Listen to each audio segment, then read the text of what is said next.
Thank you. Everybody, please have a seat. To Lita Reed, to Steny Hoyer, John Larson, Javier Becerra, Jim Clyburn, Chris Van Hollen, to an extraordinary leader, an extraordinary Speaker of the House, Nancy Pelosi, and to all the members here today, thank you very much for having me. Thanks for having me, and thanks for your tireless efforts waged on behalf of health insurance reform in this country. You know, I have the great pleasure of having a really nice library at the White House. And I was tooling through some of the writings of some previous presidents, and I came upon this quote by Abraham Lincoln. "I am not bound to win, but I'm bound to be true. I'm not bound to succeed, but I'm bound to live up to what light I have." This debate has been a difficult debate. This process has been a difficult process. And this year has been a difficult year for the American people. When I was sworn in, we were in the midst of the worst recession since the Great Depression. 800,000 people per month were losing their jobs. Millions of people were losing their health insurance. And the financial system was on the verge of collapse. And this body has taken on some of the toughest votes and some of the toughest decisions in the history of Congress. Not because you were bound to win, but because you were bound to be true. Because each and every one of you made a decision that at a moment of such urgency, it was less important to measure what the polls said than to measure what was right. Now, a year later, we're in different circumstances. Because of the actions that you've taken, the financial system has stabilized. The stock market has stabilized. Businesses are starting to invest again. The economy, instead of contracting, is now growing again. There are signs that people are going to start hiring again. There's still tremendous hardship all across the country, but there is a sense that we are making progress because of you. But even before this crisis, each and every one of us knew that there were millions of people across America who were living their own quiet crises.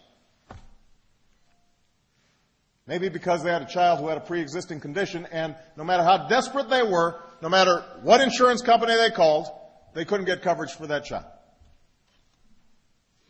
Maybe it was somebody who had been forced into early retirement,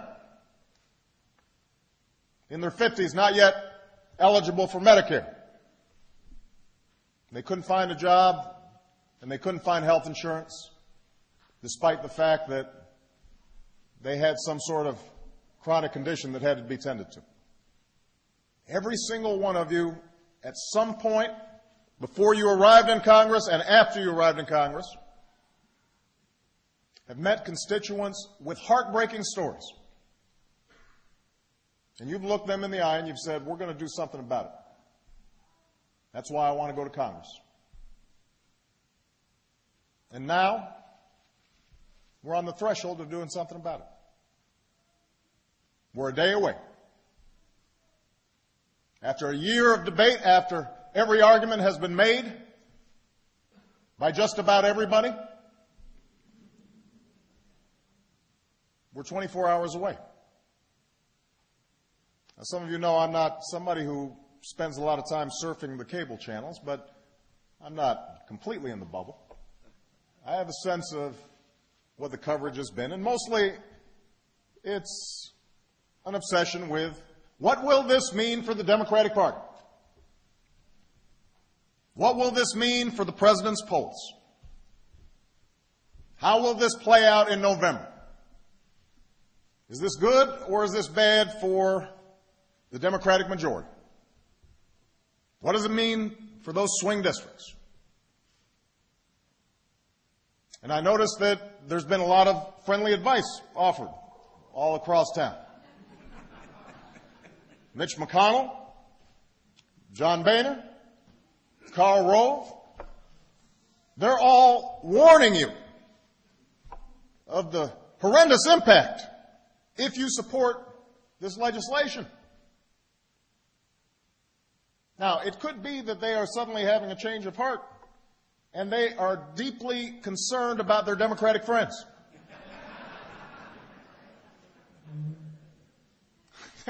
They are giving you the best possible advice in order to assure that Nancy Pelosi remains Speaker and Harry Reid remains leader and that all of you keep your seats. That's a possibility. But it may also be possible that they realize after health reform passes and I sign that legislation into law, that it's going to be a little harder to mischaracterize what this effort has been all about. Because this year,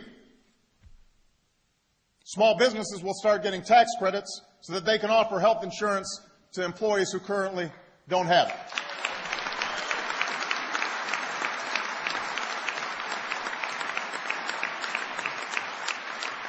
Because this year, those same parents who are worried about getting coverage for their children with pre-existing conditions now are assured that insurance companies have to give them coverage this year.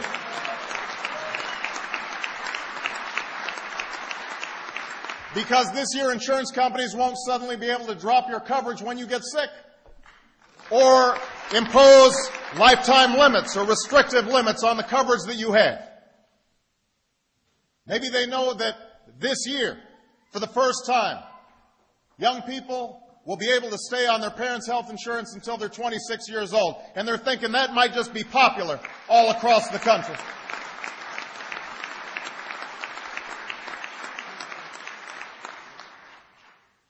And what they also know is what won't happen. They know that after this legislation passes and after I sign this bill, lo and behold, nobody's pulling the plug on Granny.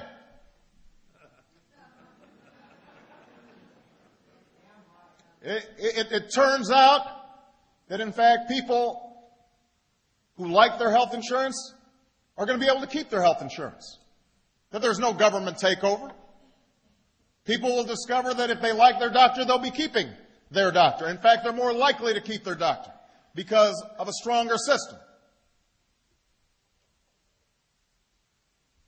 It'll turn out that this piece of historic legislation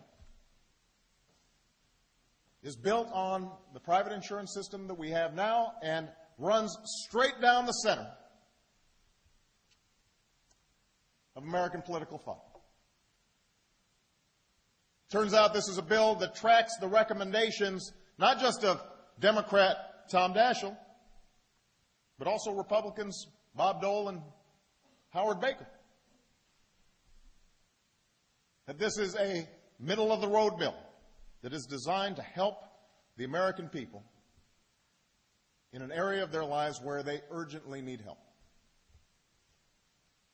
Now, there's some who wanted a single-payer, government-run system. That's not this bill. The Republicans wanted what I call the Fox's Guard, the henhouse approach, in which we further deregulate the insurance companies and let them run wild, the notion being somehow that that was going to lower costs for the American people. I don't know a serious health care economist who buys that idea, but that was their concept. And we rejected that. Because what we said was we want to create a system in which health care is working not for insurance companies, but it's working for the American people. It's working for middle-class families. So what did we do? What is the essence of this legislation? Number one, this is the toughest insurance reforms in history. We are making sure that the system of private insurance works for ordinary families. A prescription, this is a patient's bill of rights on steroids. So many of you individually have worked on these insurance reforms. They are in this package to make sure that families are getting a fair deal, that if they're paying a premium, that they're getting a good service in return. Making sure that employers, if they are paying premiums for their employees, that their employees are getting the coverage that they expect.